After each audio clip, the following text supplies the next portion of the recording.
Let me start right off by saying that I believe that Ukraine has lost the war. Now, of course, the war is not over, but it is lost. Let me show you why. This has become an artillery duel. Russia fires 50,000 shells a day, 10 times more than Ukraine. The Washington Post says that Ukraine is almost completely out of ammunition, and there are no replacements for its Soviet-era ordnance. On June 10th, the Post reported that Ukraine is suffering 1,000 casualties a day, including 200 killed.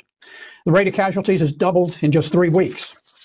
And Ukraine is losing 6,000 soldiers killed every month. This is a casualty rate 12 times higher than we suffered in Vietnam.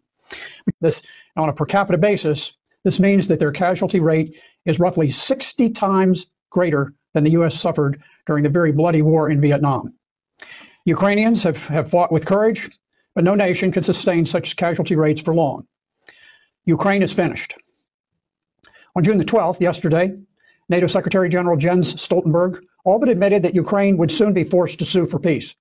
He said, "The only question is, what price are you willing to pay for peace?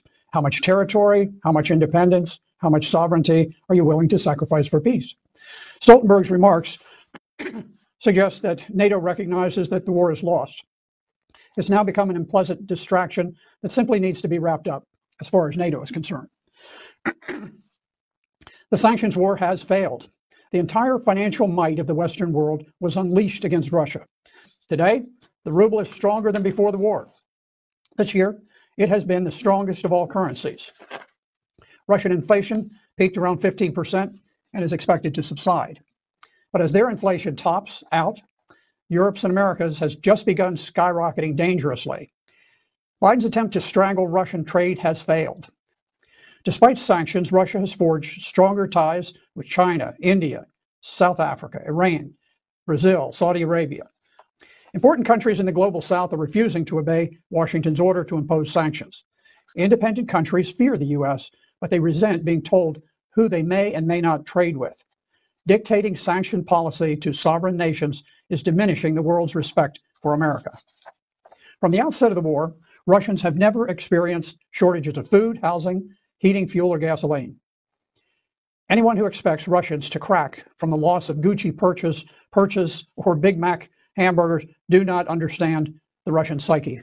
President Putin's popularity rose to 83%, which is greater than any of his Western counterparts. Meanwhile, the propaganda war is unraveling.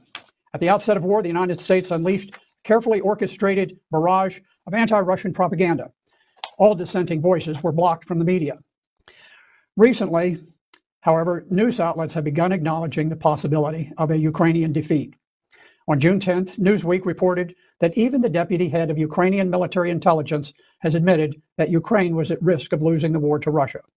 The first cracks are forming, and soon the world must come to grips with reality. The war is lost.